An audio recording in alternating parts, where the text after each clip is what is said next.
Student of class 12। आज हम लोग चैप्टर सेकंड पढ़ेंगे मैथमेटिक का, inverse trigonometric function. Inverse trigonometric function पढ़ने के लिए कुछ चीज़ों को, बेसिक कॉन्सेप्ट को जानना जरूरी होता है। ट्रिगोनोमेट्रिक फंक्शन जो है हाई स्कूल में बताया गया है, जो साइन थीटा कास थीटा पढ़ते हैं, इसी को अगर y इज इक्वल टू करके किसी को लिख दिया, y is equal to sine x लिख दिया जाए तो ये ट्रिगोनोमेट्रिक फंक्शन हो जाएगा। y is equal to sine x, y is equal to cos x, y is equal to tan x, ये सब ट्रिगोनोमेट्रिक फंक्शन हैं। तो हमको इनवर्स ट्रिगोनोमेट्रिक फंक्शन पढ़ने से पहले कुछ इन चीज़ों को जान लेना जरूरी है। क्या है? पहला चीज़ कि we know that the inverse of a function f is denoted by f inverse exist if f is 1 1 and onto। जैसे हमेशा जिस कोई भी फंक्शन है f है तो उसका इनवर्स जो होता है f inverse f to the power -1 से लिखा जाता है।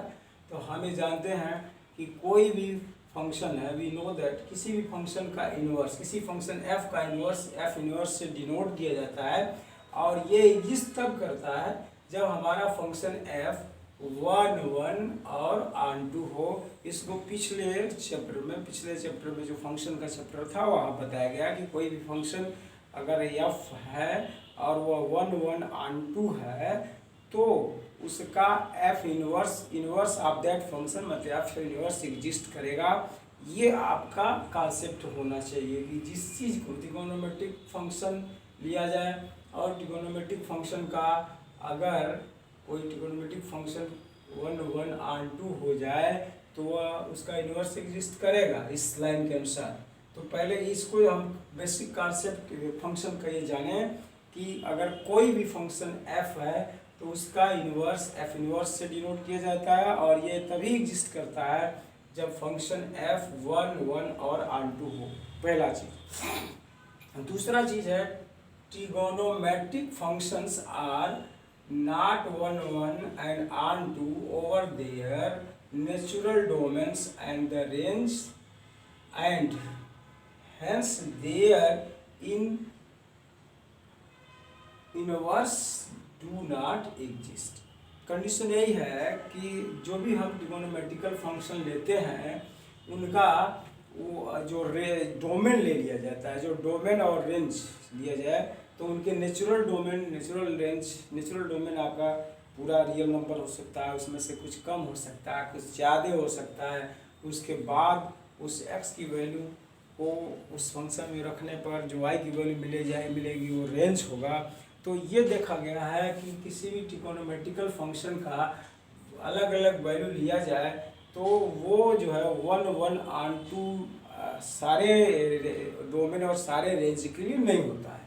तो यहाँ हम कह सकते हैं कि जब सारे नेचुरल डोमेन और नेचुरल रेंज के लिए 1 1 ऑन टू नहीं है तो ट्रिगोनोमेट्रिक फंक्शन का इनवर्स एग्जिस्ट नहीं करेगा।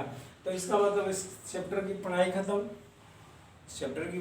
कर देनी चाहिए कि हमारा सीधे ट्रिगोनोमेट्रिकल जो फंक्शन है उसका इनवर्स एग्जिस्ट नहीं करता है, क्योंकि वो 1 1 ऑन टू हर नेचुरल डोमेन और नेचुरल रेंज के लिए नहीं होता। लेकिन ऐसा नहीं है, वो सबके लिए नहीं कंडीशन है।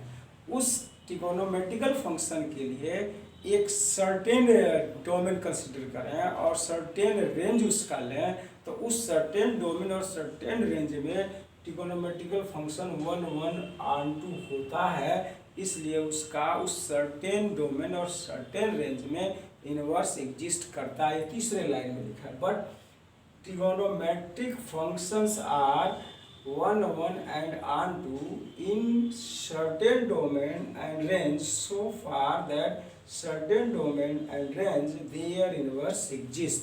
तो ये तीन चीज़ पहले आपको बता देना चाहिए कि पहले तो है कि कोई भी फंक्शन उसका इनवर्स एग्जिस्ट तब करेगा जब वो 1 1 और ऑन टू हो।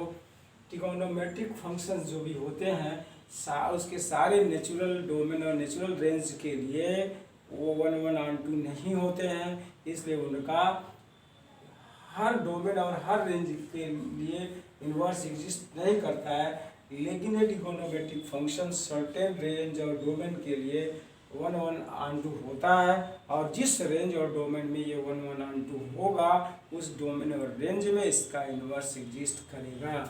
ये हमको जानना है।